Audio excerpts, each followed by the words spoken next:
여러분, 정호승 씨라고 하는 유명한 시인이 있는데요. 정호승 씨의 내가 사랑하는 사람이라는 시가 있습니다. 참 좋아서 제가 좀 읽어드리겠습니다. 화면에도 나타날 건데요. 한번 읽어드리겠습니다. 나는 그늘이 없는 사람을 사랑하지 않는다. 난 그늘을 사랑하지 않는 사람을 사랑하지 않는다. 나는 한 그루의 그늘이 된 사람을 사랑한다. 햇빛도 그늘이 있어야 맑고 눈이 부시다. 나무 그늘에 앉아 나뭇잎 사이로 반짝이는 햇살을 바라보면 세상은 그 얼마나 아름다운가. 나는 눈물이 없는 사람을 사랑하지 않는다. 나는 눈물을 사랑하지 않는 사람을 사랑하지 않는다. 나는 한 방울 눈물이 된 사람을 사랑한다. 기쁨도 눈물이 없으면 기쁨이 아니다. 사랑도 눈물 없는 사랑이 어디 있는가. 나무 그늘에 앉아 다른 사람의 눈물을 닦아주는 사람의 모습은 그 얼마나 고요한 아름다움인가. 여러분, 너무 좋지 않나요? 네, 보니까 저 혼자 많이 좋아하는 것 같습니다. 이 문구에서 참 감동이 되는 거예요. 그늘이 있는 사람, 그늘이 있어도 괜찮다는 얘기구나. 눈물이 있어도 괜찮다는 얘기구나. 우리는 그늘 있으면 안 된다고 하잖아요. 이거 사람이 그 그늘 있으면 되나? 밝아야지. 근데 그늘 있어도 된다는 얘기입니다. 그리고 눈물 흘려도 괜찮다는 것이죠. 참 따뜻한 마음이 전해졌습니다. 그래서 시인은 그늘 있는 사람을 사랑한대요. 눈물 있는 사람을 사랑한대요. 왜냐하면 그 사람이 나무 그늘에 앉아 다른 사람의 눈물을 닦아줄 것이기 때문입니다. 기가 막힌 문장입니다. 나무 그늘에 앉아 다른 사람의 눈물을 닦아준대요. 그 모습이 너무 아름답대요. 그늘이 뭔지 알고 눈물이 뭔지 아는 사람이 진짜 지금 그늘의 과정과 눈물의 과정을 겪고 있는 그 사람을 그렇게 위로해 준다라는 것이죠. 오늘 룻기서의 주인공은 그늘도 있고요, 눈물도 있는 사람이었습니다. 물론 그늘도 눈물도 없이 살면 좋죠. 근데 살아가다 보면 그럴 수 있습니다. 그래서 텅 빈 인생을 이 주인공은 살아갈 수밖에 없었습니다. 룻기서는 바로 그 사람이 어떻게 채워져 가는지를 얘기해 주는 것입니다. 그렇죠. 그늘도 눈물도 있는 사람이 어떻게 그 마음이 하나님의 은혜로 채워져 가는지를 말해주고 있는 것입니다. 그렇다면 질문해 보겠습니다. 제가 룻기서를 강의하면서 한 번도 던지지 않았던 질문입니다. 과연 룻기서의 주인공은 누굴까요? 룻기서의 주인공은 누구겠습니까? 감사합니다. 똑똑합니다. 크게 될 겁니다. 여러분, 룻기서의 주인공이 룻이라고 생각하시죠? 룻이 아닙니다. 룻기서의 주인공은 나옴입니다. 이게 반전이 있는 것이죠. 여러분, 하나님께서 텅 빈 나오미의 인생 가운데 찾아오신 거예요. 그래서 그 나오미의 텅 빈 마음을 하나님의 은혜로 채워가시는 과정이 바로 룻기서라는 것이죠. 그렇구나. 그래서 오늘 주인공은 사실은 나오미입니다. 이게 반전입니다. 자, 오늘 그런 나오미를 채워가시는 하나님의 은혜를 우리가 함께 살펴보기를 원합니다. 오늘 룻은 이제 보아스에게 청혼을 했습니다. 그리고 보아스도 그 청혼을 받아들였습니다. 그런데 아직 넘어야 될 장벽이 하나 있었어요.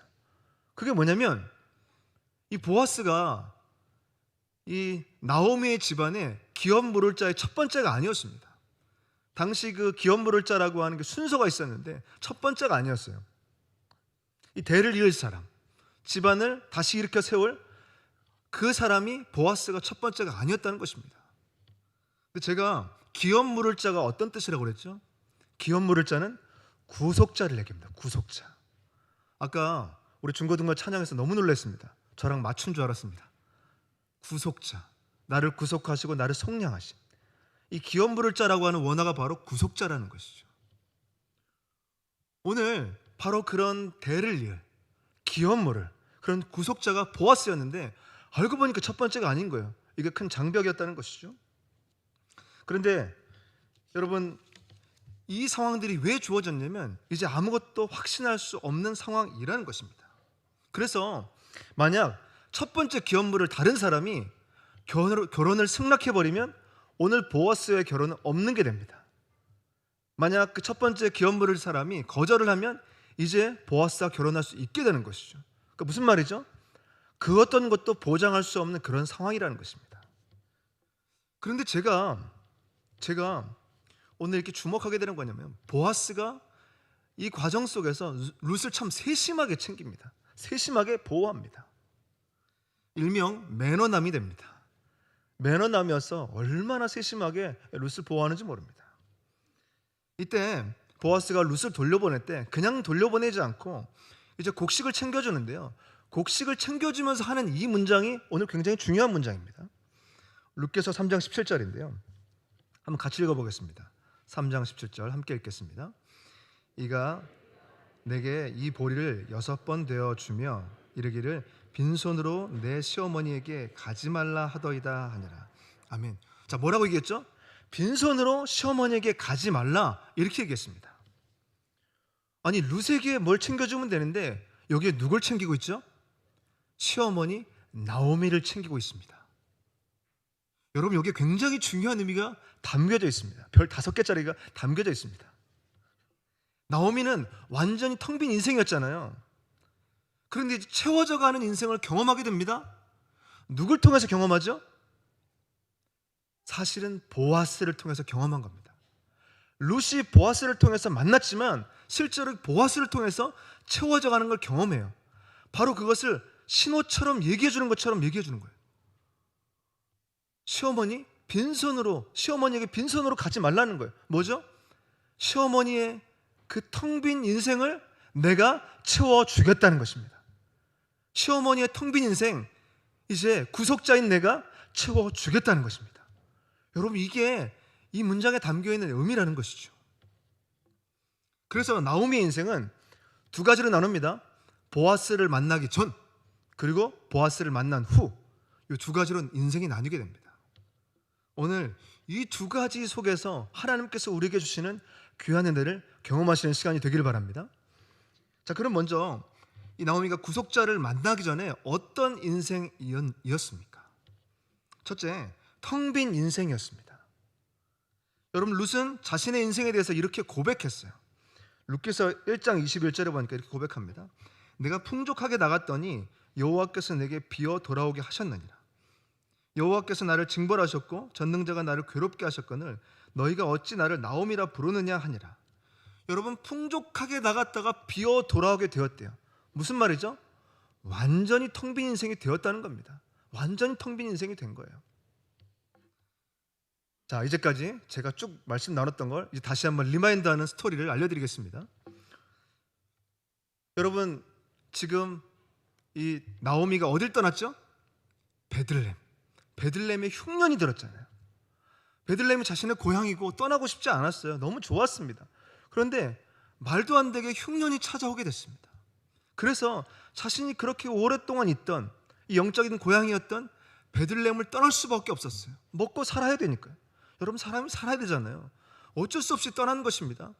이게 첫 번째로 오늘 나오미의 텅 빈 인생을 보여주는 장면입니다. 그 2번째는 또 뭐냐면 여러분 먹고 살기 위해서 어디로 갔습니까? 모압 땅으로 가게 됐습니다. 모압 땅으로 이사를 간 것이죠. 처음에는 좀 괜찮았어요. 살만하다고 생각했습니다. 근데 어떤 일이 벌어졌죠? 남편이 죽게 됩니다. 여러분 고대시대 때 남편은 여자의 전부라고 얘기했죠. 그래서 과부가 되는 건 가장 불쌍한 사람을 얘기했죠. 그런 과부가 되어버린 것입니다. 이제는 의지할 대상이 없는 거예요. 너무나 외롭고 고독하고 완전히 텅 비어버린 인생이 된 것이죠. 이게 2번째 나오미가 텅 빈 인생이 된 것입니다. 그런데 그래도 살아야 했잖아요. 왜냐하면 2 아들이 있었기 때문입니다. 그래서 열심히 2 아들을 바라보며 살았습니다. 그래서 결혼도 하는 모습도 봤어요. 너무 대견하고 좋았어요. 근데 어떻게 됐죠? 10년 뒤에 2 아들이 죽게 됩니다. 완전히 끝났습니다. 이제 자신의 인생은 아무것도 소망할 수 없을 만큼 완전히 텅 비어 버렸습니다. 오늘 이 모든 스토리를 제가 말씀드린 이유는 혹시 못 들은 분이 계실까봐, 혹시 잊어버린 분이 계실까봐 다시 한번 리마인드 해드렸습니다. 여러분 오늘 나오미는 아무도 도와줄 사람이 없는 완전히 텅 빈 상황이 되었어요. 한 가지 더 말씀드리겠습니다. 이제 기대하는 마음으로 베들레헴으로 돌아왔잖아요. 근데 베들레헴의 현실은 어떻습니까? 냉혹했습니다. 사람들은 불쌍하게만 생각하고 사실 도와주지 않았어요. 그래서 먹고 살기 위해서 어떻게 해야 됐습니까? 이삭 줍기라도 해야 되는, 가장 불쌍한 사람들이 했던 이삭 줍기라도 해야 됐던 것이 오늘 텅 빈 나오미의 인생이었다는 것이죠. 여러분, 근데 그 텅 빈 나오미의 인생 가운데 누가 찾아왔죠? 보아스가 찾아왔습니다. 보아스를 만나기 전까지가 이렇게 텅 빈 인생이었어요. 보아스를 만나고 나서 완전히 달라졌다는 것이죠. 그래서 우리의 인생은 진정한 구속자를 만나기 전까지는 어떻다고요? 텅 빈 인생일 수밖에 없다라는 것이죠. 이것도 가져보고 저것도 가져보고 다 가져보지만 우리 인생은 텅 빈 인생일 수밖에 없다라는 것을 보여주는 것이죠. 여러분, 한번 질문해 보겠게요. 텅 빈 인생이 상황을 바뀌면 좀 바뀔까요? 난 너무 텅 빈 인생 같아. 비어있는 게 너무 많아. 그래서 상황을 좀 바꿔봐야지. 그럼 바뀌어질까요? 기분 전환은 될 겁니다. 그래서 보니까 집에 물건들을 바꾸시는 분들이 계십니다. 이렇게 좀 배치를 해볼까? 저렇게 배치를 해볼까? 여기에 모래 못 가죠? 여러분, 상황을 바꾸는 것 물론 필요하겠지만 이게 근본적인 해결책은 아닌 것이죠. 그러면 사람을 좀 바꿔볼까요? 내가 만나는 사람, 내 주변에 있는 사람 바꿔볼까요? 여러분, 그러면 근본적인 게 바뀔까요? 안 바뀝니다. 안 바뀝니다. 사람을 바꿔도 이 근본적인 게 바뀌지 않는다는 것이죠. 그럼 질문해 보겠습니다. 어떻게 해야지 근본적으로 텅 빈 마음과 삶이 바뀔 수 있을까요? 누굴 만나야 될까요? 그냥 구속자라고 하시면 됩니다. 자, 누굴 만나야 될까요? 맞습니다. 똑똑하십니다. 구속자를 만나야 된다는 것이죠. 오늘 이 보아스가 기업 물을 자 구속자라고 했죠.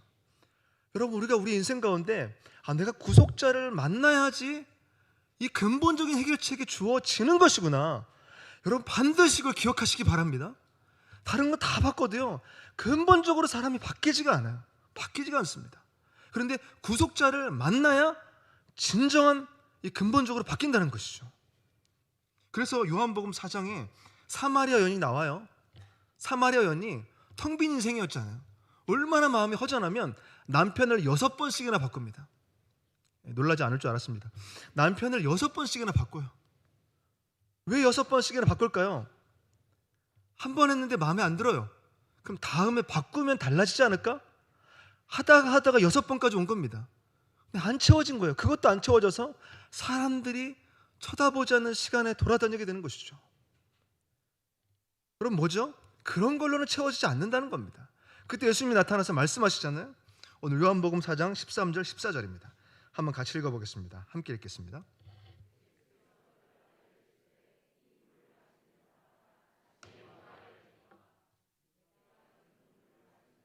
영원히 목마르지 아니하리니 내가 주는 물은 그 속에서 영생하도록 솟아나는 샘물이 되리라.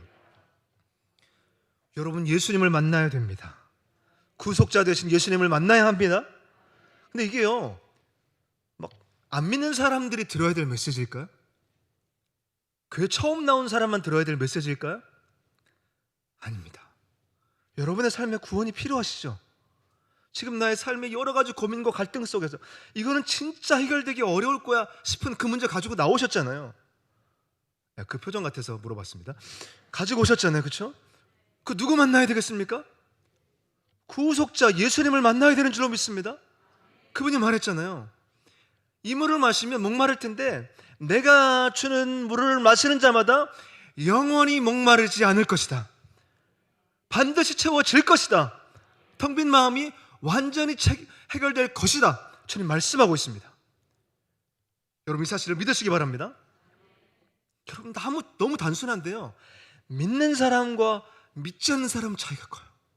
이걸 진짜 믿어버리는 거예요. 진짜 그렇게 신뢰해버리는 거예요. 그러면 그 일이 지금 일어날 줄로 믿습니다. 단순합니다. 여러분, 제가 아는 청년이 있었는데요, 이 청년이 1년간 해외 단기 선교를 갔습니다. 너무 귀한 청년이죠. 직장 생활을 하다가 멈추고 1년간 해외 선교를 나간 거예요. 너무 귀하잖아요. 이 청년이 떠나기 전에 저한테 기도 제목을 줬습니다. 어떤 거냐면 선교지에서 경건의 삶이 회복되길 원한대요. 이 한국 땅에서는 자꾸 무너지니까 선교지에 가서 자신의 경건한 삶이 회복되어지고 뭔가 변화를 경험하는 삶이 되길 원한대요. 그래서 제가 같이 기도해 줬습니다. 그리고 이제 뭐 연락도 하고 이렇게 지내다가 한 3개월 되니까 연락이 끊어졌어요. 그래서 뭐 무소식이 희소식인가 생각하고 잘 지내나 보다 생각이 들었습니다. 그런데 한 6개월 정도 되니까 갑자기 한국에 들어온 거예요. 개인적인 상황에서 한국에 들어왔습니다. 그리고 저를 만나고 싶다고 해서 만나서 이야기를 나누게 됐습니다. 어떻게 좀 잘 지내고 있어? 그랬더니 하는 얘기가 정말 기가 막힌 얘기를 해줍니다. 갑자기 우울한 표정을 지면서 자신은 이렇게 선교지에 처음 갔을 때 그리고 처음엔 괜찮았대요. 선교지의 신선함, 새로운 사람을 만나는 것, 그래서 정말 그 안 하던 일상의 큐티라든지 하나님과 친밀하게 만나는 게 너무너무 잘 됐대요. 그런데 이게 조금 지나고 나니까 똑같아지고 한국에 있을 때보다 더 심각해졌다는 거예요. 아니 내가 선교지에 나가면 이러면 안 되는데 거기서 그렇게 더 심각해요. 한국에서보다 더 심각하게 자신의 영적인 상태가 무너져 내린 거예요. 너무 당황해가지고 야 이게 선교지를 가면 괜찮을 줄 알았는데 선교지를 가면 괜찮을 줄 알았는데 그게 아니었다는 것이죠. 여러분 이게 시사하는 바가 굉장히 큽니다. 그러면서 이 친구가 자신이 깨달은 얘기를 해주는데 이게 복음이더라고요. 이렇게 얘기합니다. 나는 예수님이 필요한 사람이라는 것을 깨닫게 됐습니다. 이게요 모르지 않았대요. 필요하지. 그런데 절박하게 깨달았대요. 나는 한국에서 가서 선교지에 가면 좋아질 줄 알았는데 안 바뀌는 거 보니까 내가 진짜 예수님이 필요한 사람이구나. 난 진짜 예수님이 있어야 되는 사람이구나. 이거를 인식하게 된 겁니다. 여러분 깊이 깨닫게 된 겁니다. 이게 은혜라는 것이죠. 오늘 여러분 그 마음으로 이 자리에 나오신 줄로 믿습니다. 나를 진정으로 근본적으로 바꿔주실 분은 예수님 한 분밖에 없어요. 진짜 그분이어야 저를 진짜 바꿔줄 수 있어요. 목사님 저는 설교를 듣고 있지만 이건 안 바뀔 것 같아요. 솔직히 얘기해서 저는 이 부분은 주님도 힘들 것 같아요. 여러분 그것을 맡기시기 바랍니다. 그것을 기도하시기 바랍니다. 그것을 간구하시기 바랍니다. 오늘 그분이 그것을 들으실 줄로 믿습니다. 여러분 그분이 사람을 못 바꾸겠습니까? 여러분 그분이 환경을 못 바꾸겠습니까? 여러분 그분이 진짜 여러분을 못 바꾸시겠습니까? 바꾸실 수 있는 분인 줄로 믿습니다. 저도 바꿔서 여기까지 오지 않았습니까? 저 같은 사람도 바꾸셨는데 여러분도 바꾸실 줄로 믿습니다. 우리 중고등부 친구들도 바꿀 줄로 믿습니다. 감사합니다. 여러분 놀라운 변화가 벌어진 것이죠. 나는 구속자가 필요합니다. 나는 구속자가 필요합니다. 여러분 텅 빈 인생을 경험하면서 깨닫는 게 뭐냐면 나는 구속자가 필요해요 주님. 이 고백을 한다는 것이죠. 생각해보니까 제가 진짜 주님을 처음 만날 때 너무 인생이 고달프고 슬퍼서 그 고백을 했던 거예요. 주님이 필요합니다. 진짜 주님 필요해요. 저 좀 도와주세요. 와 이게 눈물이 나더라고요. 진짜 이거 한 10번, 한 100번만 해보십시오. 눈물이 납니다. 주님이 필요합니다. 주님이 필요합니다. 이게 저희가 하나님 앞에 정말 진실하게 만나면서 기도했던 내용이었던 것 같습니다. 오늘 나오미는 텅 빈 인생 속에서 그것을 깨달았습니다. 자신에게 진정한 구속자가 필요하다는 사실입니다. 자 그러면 이제 구속자를 만난 후에 어떤 인생으로 되었는가? 이게 오늘 여러분하고 나누고 싶은 본문의 제목입니다. 둘째, 채워져가는 인생이 되었다는 것입니다. 이게요 한 번 끝난 게 아니라 점점 채워지기 시작합니다. 이 채워져가는 모든 과정을 온전히 경험했다는 것이죠. 루시 보아스를 만난 후에 나오미는 채워져가는 인생을 경험하게 됩니다. 여러분 나오미는 베들레헴에 도착하고 나서 먹을 것이 없었잖아요. 냉혹한 현실이었잖아요. 그래서 이제 며느리 루시 제가 이삭 줍기를 하겠습니다 이렇게 얘기해서 나섭니다. 그때 나오미의 반응을 주목해서 봐주시기 바랍니다. 중요한 부분이나 오늘 룻기서 2장 2절입니다. 한번 같이 읽어보겠습니다. 함께 읽겠습니다. 모압 여인 룻이 나오미에게 이르되 원하건대 내가 밭으로 가서 내가 누구에게 은혜를 입으면 그를 따라서 이삭을 줍겠나이다 하니 나오미가 그에게 이르되 내 따라 갈지어다 하매 아멘. 자, 여러분 룻이 큰 용기를 내서 이삭 줍게 할게요 라고 얘기했는데 나오미의 반응이 어떻죠? 네, 7글자밖에 사용하지 않았습니다. 내 따라 갈지어다. 정말 성의가 없습니다. 이걸 요즘 말로 영혼이 없다고 얘기하죠. 그냥 갔다 와. 정말 영혼 없이 얘기한 것입니다. 왜 그런 것이죠? 텅 빈 인생 가운데 있었던 사람이 뭘 기대하겠습니까? 뭘 소망하겠어요? 아무것도 바라고 싶은 기대가 없는 사람이에요. 여러분, 기대가 없다는 건 너무 슬픈 겁니다. 뭘 하는데 기대하는 게 없는 거예요. 소망하는 게 없는 거예요. 이거 너무 슬픈 거잖아요. 딱 지금 나오미의 상태가 그런 상태예요. 난 뭘 해도 다 기대가 없어. 뭐 하지 난 소망이 없어. 다 그런 상황인 겁니다. 그게 7글자 단어에 담겨 있는 뜻입니다. 그런데 반전이 일어납니다. 나오미가 변하기 시작합니다. 네, 전문 용어로 우리 나오미가 달라졌어요. 네, 우리 나오미가 달라졌어요. 변하게 된 것이죠. 그것은 룻이 보아스를 통해서 은혜 받은 모습을 보면서부터 바뀌기 시작하는 것이죠. 오늘 룻기서 2장 17절은 말합니다. 17절 18절인데요. 한번 이것도 같이 읽어보겠습니다. 함께 읽겠습니다. 룻이 밭에서 저녁까지 줍고 그 준 것을 떠니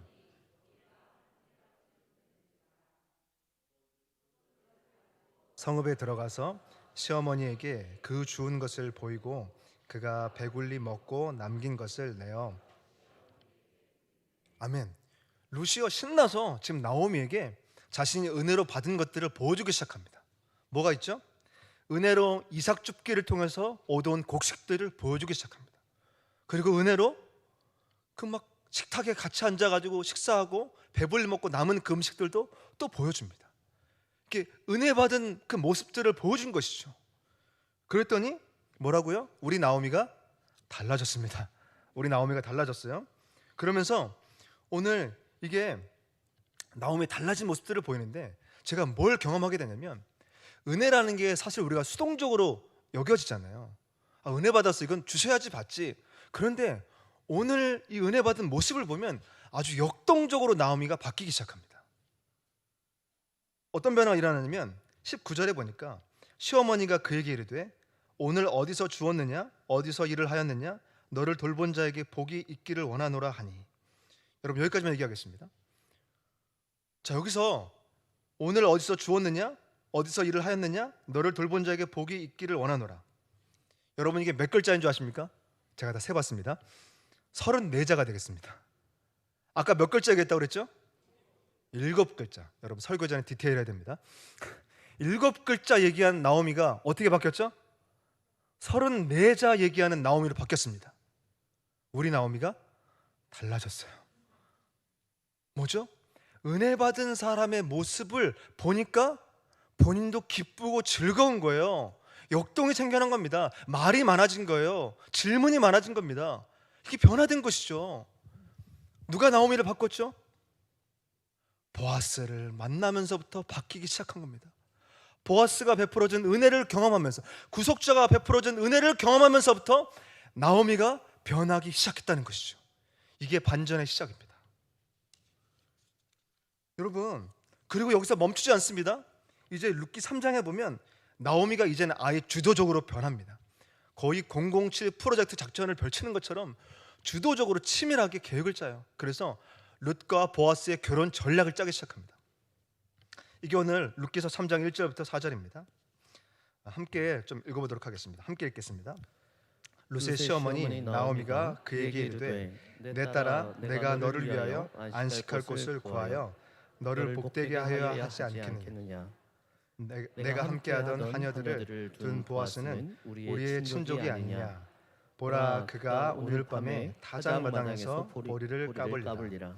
그런즉 너는 목욕하고 기름을 바르고 의복을 입고 타작마당에 내려가서 그 사람이 먹고 마시기를 다 하기까지는 그에게 보이지 말고 그가 누울 때에 너는 그가 눕는 곳을 알았다가 들어가서 그의 발치이불을 들고 거기 누우라. 그가 내 할 일을 내게 알게 하리라 하니. 아멘. 룻이 보아스와 결혼할 수 있도록 아주 치밀하고 디테일하게 방법을 얘기해 준 것이죠. 질문해 보겠습니다. 1절부터 4절까지는 몇 글자일까요? 네, 제가 세기를 포기했습니다. 여러분, 나오미가 몇 글자 얘기했다고 그랬죠? 7글자 얘기한 사람이 지금 셀 수 없이 많이 얘기하고 전략을 짜고 또 얘기하고 전략을 짜고 또 얘기하고 이렇게 하는 것이죠. 뭡니까? 우리 나오미가 달라졌어요. 네, 이것만 기억하시면 안 되는데 우리 나오미가 달라졌습니다. 여러분, 그냥 달라진 게 아니라 이제는 적극적이고 주도적이고, 이게 막 이렇게 해도 되나 싶을 정도로 막 너무나 막 대단하게 뛰어들기 시작하는 것이죠. 이런 열정이 나오미한테 있었나 싶을 정도의 사람으로 바뀐 것입니다. 여러분, 변화된 거예요. 완전히 바뀐 겁니다. 이게 어떻게 가능하다고요? 구속자를 만났기 때문입니다. 똑똑하십니다. 구속자를 만났기 때문이에요. 구속자를 만나고 은혜를 경험하니까 사람이 달라지게 된다는 것이죠. 사람이 변하기 시작하는 것입니다. 여러분, 은혜는 수동적인 게 아니에요. 은혜는 능동적이고 역동적인 것인 줄로 믿습니다. 어떻게 나오미가 이렇게까지 되냐는 것이죠. 기대감이 생기고 소망이 생기고 더 큰 것을 바라게 되고 더 큰 것을 기대하게 되고 하나님을 부르짖게 되고 나아가게 되고 은혜를 소망하게 되고, 밤새도록 할 수 있습니다. 이렇게 된다는 것이죠. 저는요, 이거 보면서 진짜 너무 마음속에 감동이 됐어요. 내가 알던 나오미가 맞나? 텅 빈 인생이어서 주저앉아 있고 희망도 소망도 없고 다 끝났다고 생각하고, 그거 해봐야 소용이 없어, 뭐 기도한다고 뭐가 달라지겠어, 나도 모르게 가졌던 그 나오미가 은혜 받은 자의 모습을 보니까, 보아스를 만나고 나서 구속자를 만나고 나니까 변화된 것이죠. 그리고 채워져가는 과정을 완전히 경험하게 된 것입니다. 너무 좋았어요. 그리고 오늘 보아스를 통해서 이 본문 다시 돌아옵니다. 채워지는 은혜를 경험한 것입니다. 제가 읽어드리겠습니다. 룻기서 3장 17절입니다. 이르되 그가 내게 이 보리를 6번 되어 주며 이르기를 빈손으로 내 시어머니에게 가지 말라 하더이다. 보아스가 텅 빈 인생 가운데 채워 주었다는 것이죠. 여러분, 채워져가는 이 과정들이 기가 막히고 드라마틱합니다. 여러분, 질문해 보겠습니다. 지금 룻과 보아스가 결혼했나요? 결혼 안 했습니다. 우리는 결론을 아니까, 드라마의 결론을 아니까 너무 안심하면서 들으시는 경향이 있는데, 지금은 막 초위기입니다. 엄청난 위기예요. 이거 조금 틀어지면 결혼 다 끝나는 겁니다. 여러분, 그렇게 들으셔야 됩니다. 그런데 상황은 이렇게 불안정하고 앞을 알 수가 없고 어떻게 될지 모르는데, 어때요? 나오미는 점점 채워져 가고 있습니다. 점점 채워져 가요. 상황은 알 수 없고요, 미래도 알 수 없는데 나오미는 채워져 가는 거예요. 나오미는 가득 차고 있는 거예요. 더 넘치도록 채워져 가는 겁니다. 이게 예수 믿는 사람의 삶인 줄로 믿습니다.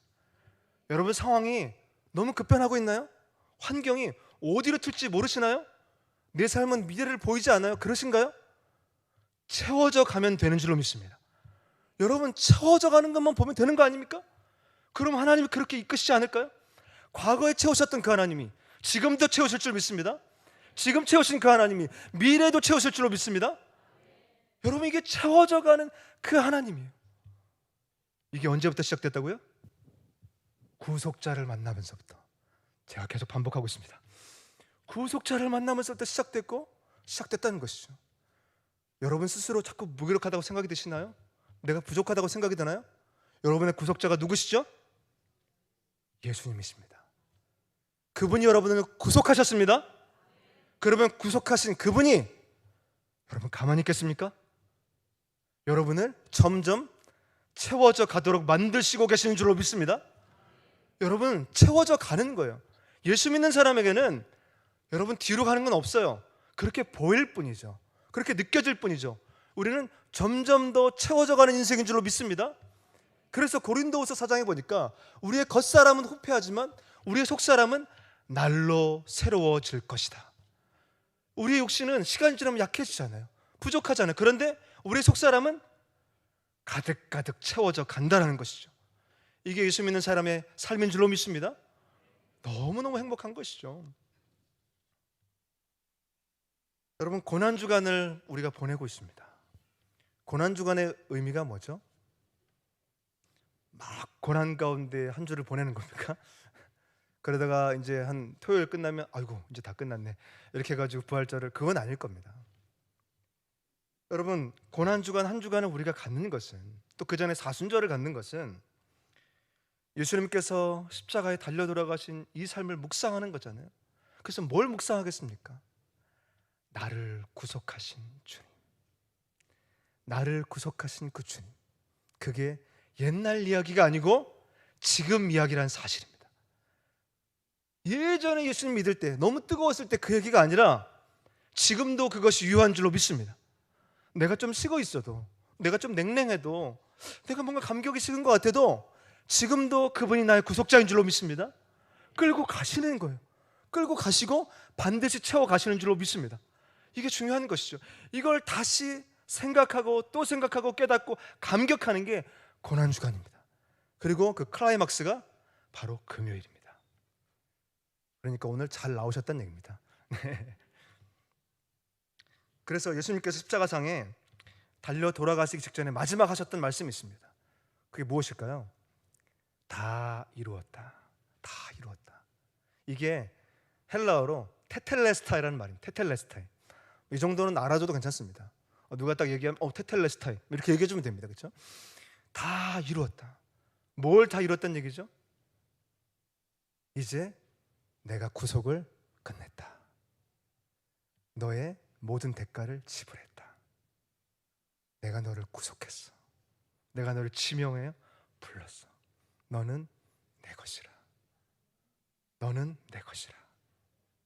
내가 너를 구속하여 불렀나니 너는 내 것이라. 여러분, 너무 좋지 않습니까? 그 클라이막스가 바로 오늘 금요일인 것이죠. 우리를 근본적으로 새롭게 하신 분은 누구실까요? 예수 그리스도라고만 하시면 됩니다. 우리를 근본적으로 새롭게 하신 분은 누구실까요? 우리의 가정 문제를 해결할 분은 누구실까요? 우리의 진로의 문제를 해결할 분은 누구실까요? 우리의 재정의 문제를 해결할 분은 누구십니까? 여러분의 기도 제목에 응답할 분은 누구신가요? 여러분, 이게 유명한 백문일답입니다. 제가 CCC라는 선교단체에 있었는데요, 거기 김중곤 목사님이 살아생전에 이 백문일답을 많이 하셨어요. 여러분, 이 땅을 구원할 사람이 누굽니까? 막 80 드신 그 노 목사님이, 그러면 다 예수 그리스도, 1만 명 모여있는 청년들이 예수 그리스도 이렇게 외치는 거예요. 여러분, 이거를 한 20번 30번 하면 그 다음부터 막 눈물이 나기 시작합니다. 왜냐하면 제가 잊어버리고 있었어요. 제가 잊어버리고 있었어요. 다른 게 더 필요한 줄 알았어요. 더 뭐가 있어야 되는 줄 알았어요. 십자가 말고 뭐가 더 필요한 줄 알았어요. 그런데 내 인생의 문제를 해결할 분은 누구십니까? 예수 그리스도. 나의 모나고 상처받은 이 인격을 고칠 분은 누구십니까? 예수 그리스도. 나의 가정환경, 이 불안한 가정환경을 바꾸실 분은 누구십니까? 예수 그리스도. 이거는 막 수십 번, 막 수백 번 외치기 시작하니까 눈물이 나기 시작합니다. 여러분, 답은 하나인 줄로 믿습니다. 우리를 근본적으로 새롭게 하실, 우리를 구속하실 분은 한 분, 예수 그리스도밖에 없는 줄로 믿습니다. 오늘 그분이 이곳에 계십니다.